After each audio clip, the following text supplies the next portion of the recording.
Hello student, स्वागत है आप लोगों का क्लास 11th के मैथ में। तो आज हम लोग प्रश्न नंबर 2 करेंगे। हम लोग इसके पहले वाले वीडियो में हम लोग प्रश्न नंबर 1 कर चुके हैं। तो आज हम लोग प्रश्न नंबर 2 करेंगे। तो चलिए स्टार्ट करते हैं।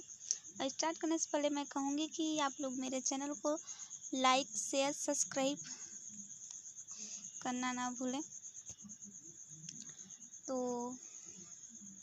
हम लोग आगे चलते हैं।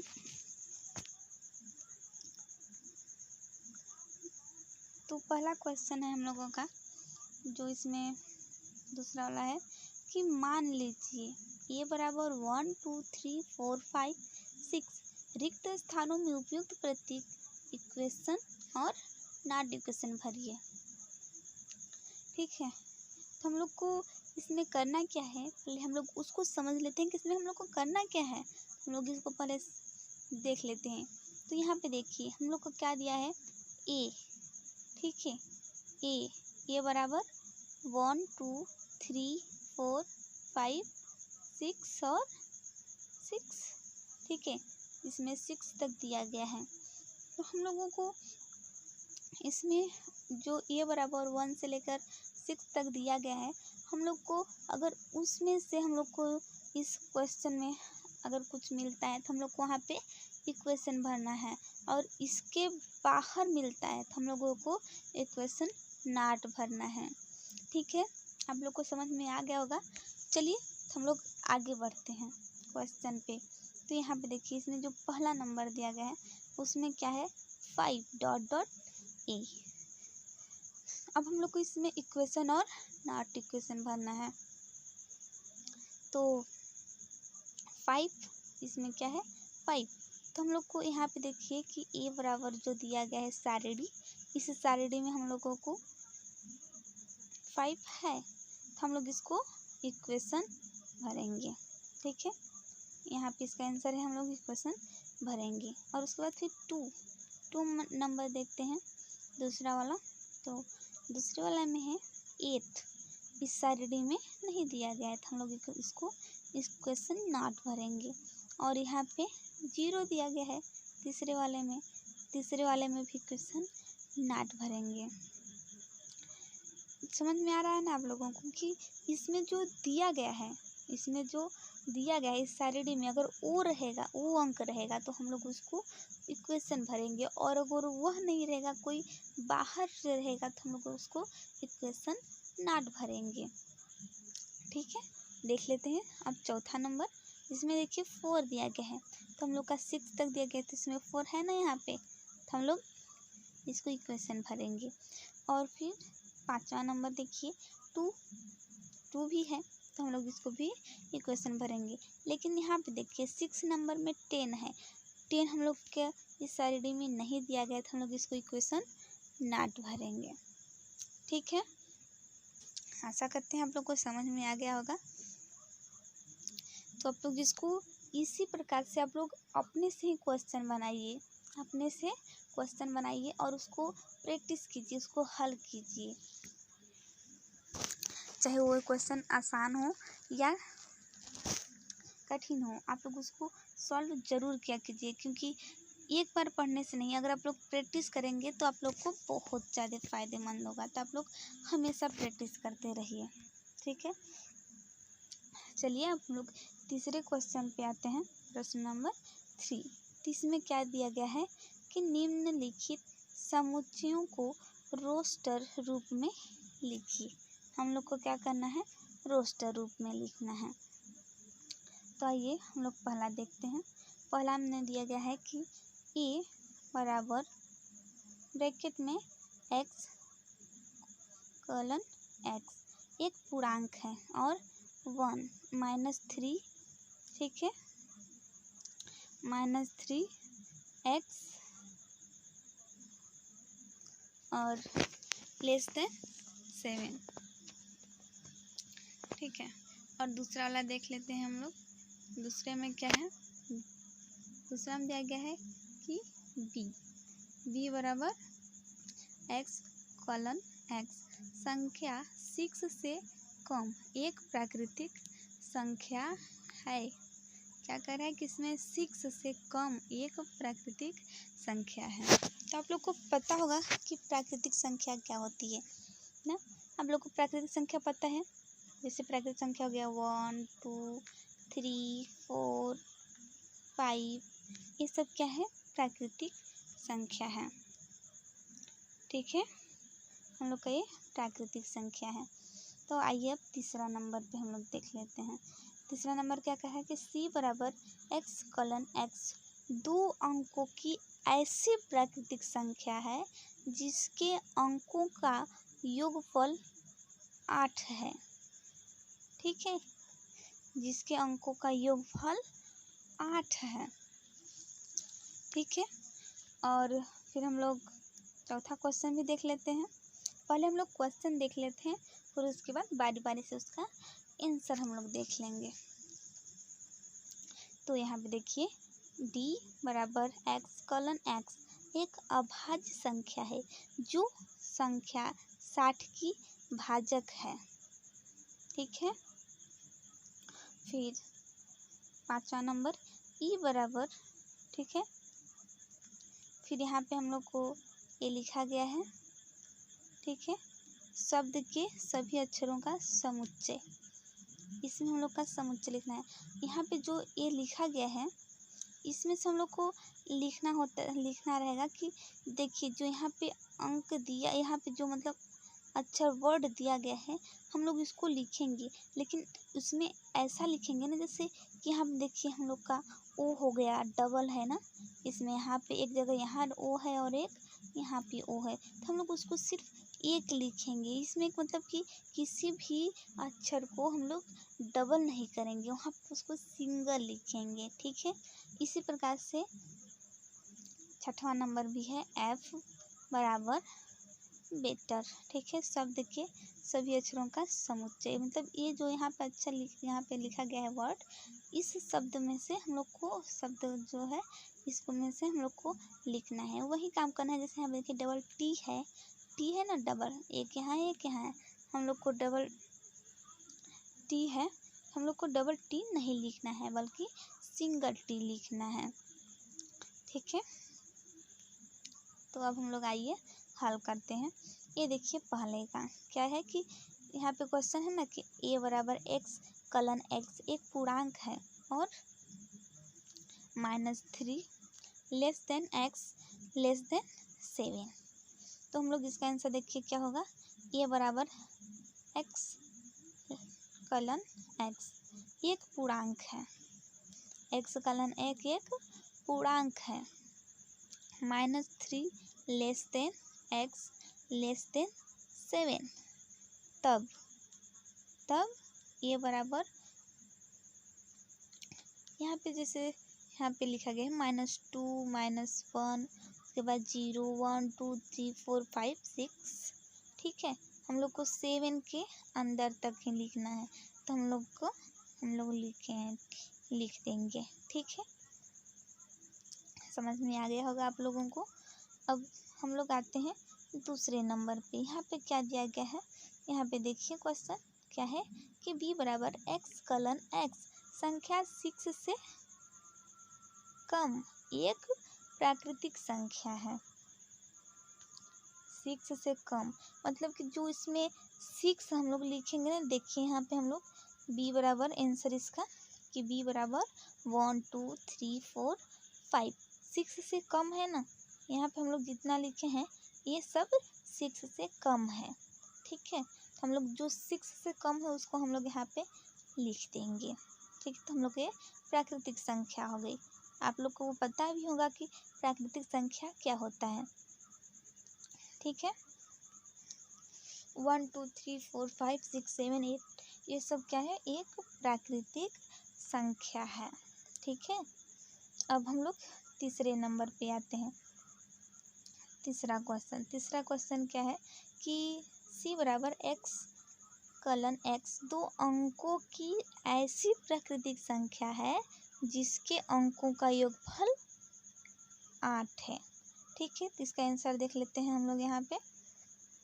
कि C बराबर से 17, ठीक है, 26, 35, 44, 53, 62, 61 और 80, ठीक है। यही वह संख्या है, प्राकृतिक संख्या है 2 अंकों की, जिसका योगफल 8 होगा। देखिए यहाँ पे जैसे 0 और 8 जोड़ेंगे तो क्या होगा, 8 होगा ना। और देखिए यहाँ पे 7 और 1, 7 और +1, इसको करेंगे तो क्या होगा, 8 हो जाएगा, ठीक है।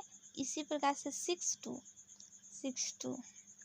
ठीक है। ये क्या है, 6 और 2 जोड़ेंगे तो कितना होगा, आप बताइए।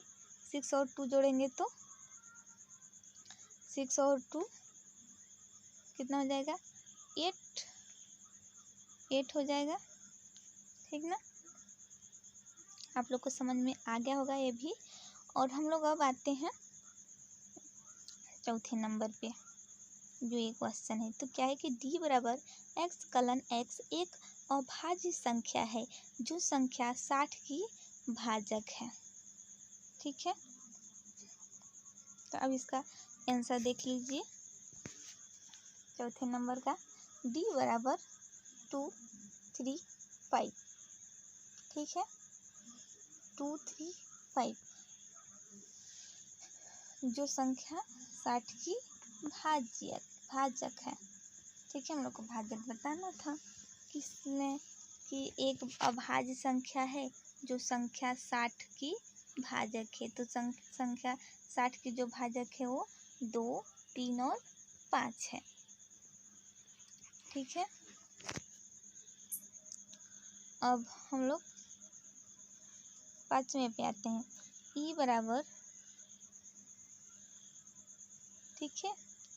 अब ये वाला हम बदले थे ना, कि जो शब्द लिखा है इसका समुच्चय हम लोग को ज्ञात करना है। तो हम आप लोग को अभी बताए थे कि हम लोग इसमें से इसको जो लिखा गया है उसको हम लोग डबल नहीं लिखेंगे, बल्कि एक सिंगल लिखेंगे सिर्फ। यहाँ पे जैसे देखिए T, एक बार हम लोग T लिख दिए हैं, फिर R, हम लोग R लिख दिए, फिर I, फिर G, फिर O, फिर N, फिर देखिए यहाँ पे O आ गया। तो हम लोग इसको O को नहीं लिखेंगे, क्योंकि डबल हम लोग को नहीं लिखना है, तो हम लोग O नहीं लिखेंगे। फिर M लिखेंगे, फिर T, देखिए डबल आ गया तो हम लोग T नहीं लिखेंगे, R डबल है नहीं लिखेंगे, E लिख लिए हैं हम लोग, फिर Y लिख लिए हैं। जो चीज़ डबल है हम लोग उसको नहीं लिखेंगे, ठीक है। अब हम लोग आते हैं 6 नंबर पे।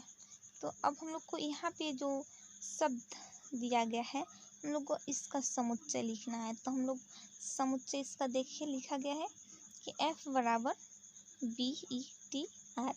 देखिए यहाँ पे डबल T था तो उसको कट कर दिया गया है, 2 था तो 1 हो गया है, और E डबल था तो 1 हो गया है, ठीक है। समझ में आया आप लोगों को, ठीक है। तो अब हम लोग 4th नंबर पे चलते हैं, 4th नंबर के क्वेश्चन पे। तो यहाँ पे क्वेश्चन देख लीजिए कि प्रश्न 4, निम्नलिखित समुच्चयों को समुच्चय निर्माण रूप में व्यक्त कीजिए, ठीक है। और हम लोग को यहाँ पे दे दिया गया है 3 6 9 12, और दूसरा है 2 4 8 60 32। फिर तीसरा नंबर 5 25 125 625, और चौथा नंबर 2 4 6, और पांचवा नंबर 1 4 9 और 100, ठीक है। हम लोग को दे दिया गया है, और तो हम लोग आइए इसको हल करते हैं। पहला देखिए कि A बराबर x एक प्राकृतिक संख्या है जो 3 का गुणक है और x लेस देन 15। ठीक है। और फिर दूसरा देखिए, दिए हुए समुच्चय के अवयव, दिए हुए समुच्चय के अवयव 2 के घात के रूप के हैं, 2 के घात के रूप के हैं। ठीक है, आज तक। अतः b बराबर x कलन x बराबर 2n n इक्वेशन n और n लेस देन 5। ठीक है, इसको हम लोग ऐसे लिख देंगे। फिर तीसरा नंबर है, दिए हुए समुच्चय के अवयव 5 के घात के रूप के हैं। ठीक है, 4 तक। अतः c बराबर x कलन x बराबर 5n फिर n इक्वेशन फिर n और n लेस देन 4। ठीक है, हम लोग को क्या करना है कि इसको हम लोग लिख रहे हैं किसमें, समुच्चयों को समुच्चय निर्माण के रूप में। तो हम लोग समुच्चय निर्माण कर रहे हैं, तो हम लोग का समुच्चय ऐसे ही निर्माण किया जाता है। ठीक है, तो चौथा नंबर देखते हैं कि दिए हुए समुच्चय के अवयव सम प्राकृतिक संख्या हैं। ठीक है, जो समुच्चय दिया गया है चौथा देखिए 2 4 6, ये क्या है, प्राकृतिक संख्या है। ठीक है, तो अतः d बराबर x कलन x एक सम प्राकृतिक संख्या है। बस हम लोग को बस ऐसे ही लिख देंगे तो हम लोग का हो जाएगा समुच्चय निर्माण विधि। और फिर लास्ट वाला देख लेते हैं 5, दिए हुए समुच्चय के अवयव प्राकृतिक संख्या का वर्ग हैं। दिए हुए समुच्चय के अवयव प्राकृतिक संख्या का वर्ग हैं। ठीक है, देखिए 1 का वर्ग, ठीक है, बराबर 1, 2 का वर्ग बराबर 4, 3 का वर्ग बराबर 9। ठीक है, डैश डैश डैश मतलब ऐसे ही आगे बढ़ता रहेगा। ठीक है, फिर हम लोग लिखेंगे कि अतः ई बराबर, ठीक है, हम लोग का जो समुच्चय का निर्माण विधि है वो यही है, इसको ही हम लोग समुच्चय का निर्माण विधि कहते हैं। कि इसको देखिए हम लोग कैसे लिख रहे थे, अतः ई बराबर x कलन x बराबर n square comma n equation n not n less than 10। ठीक है, तो हम लोग का ये भी हो गया चौथा नंबर। अब हम लोग 5वें नंबर पे चलते हैं, प्रश्न नंबर 5। तो 5 क्या है कि निम्नलिखित समुच्चयों के सभी अवयवों यानी सदस्यों को सूचीबद्ध कीजिए। हम लोग को क्या करना है, इसको सूचीबद्ध करना है। ठीक है, तो हम लोग देखते हैं, पहला ए बराबर x कलन x एक विषम प्राकृतिक संख्या है।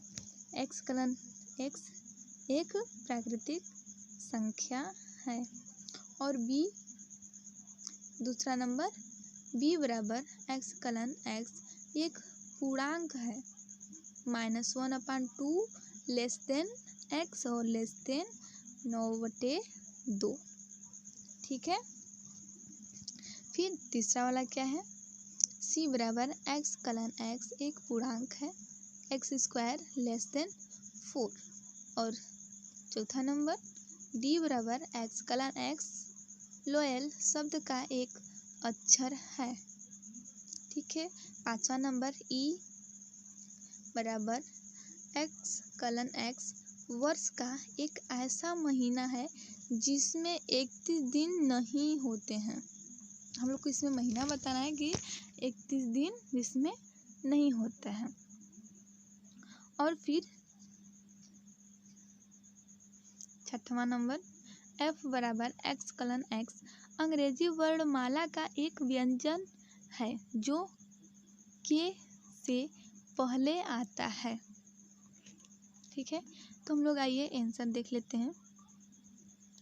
तो पहला ए बराबर विषम प्राकृतिक संख्याओं का समुच्चय अर्थात 1 3 5 7। ठीक है, बराबर 1 3 5 7। हम लोग का क्वेश्चन क्या कहा गया था पहला वाला कि ए बराबर x एक विषम प्राकृतिक संख्या है। हम लोग को विषम प्राकृतिक संख्या बताना था, तो हम लोग बता दिए। हम लोग को विषम संख्या क्या क्या था, आप लोग ध्यान से देखिए कि फिर से इसको देख लीजिए कि ये बराबर विषम प्राकृतिक संख्याओं का समुच्चय अर्थात 1 3 5 7। ठीक है, यह क्या है, विषम प्राकृतिक संख्या है। प्राकृतिक संख्या तो है लेकिन विषम प्राकृतिक संख्या, आप लोग को पता होगा कि जो प्राकृतिक संख्या होती है वह सम और विषम होता है, तो ये विषम प्राकृतिक संख्या है। ठीक है, हम लोग आगे बढ़ते हैं। तो दूसरा वाला देखिए आंसर कि पूर्णांक जो अंतराल -1/2 और 9/2 के बीच है। ठीक है, -1/2 और 9/2 के बीच है। तो इसके बीच में देख लीजिए क्या क्या है, तो इसके बीच में है 0 1 2 3 4। ठीक है, इसलिए b बराबर 0 1 2 3 4 होगा। ठीक है, फिर तीसरा है कि पूर्णांक जिनका वर्ग 4 या 4 से छोटा हो। ठीक है, वहाँ पे देख लीजिए 4 नंबर का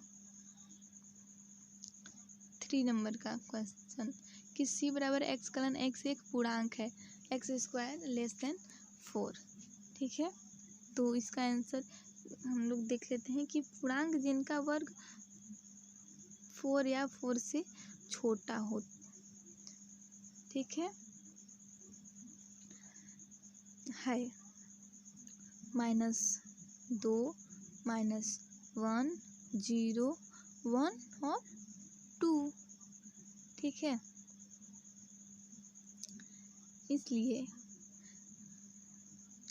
-2 का स्क्वायर बराबर 4 -1 का स्क्वायर बराबर 1 और 0 का स्क्वायर बराबर 0, 1 का स्क्वायर 1 और 2 का स्क्वायर 4।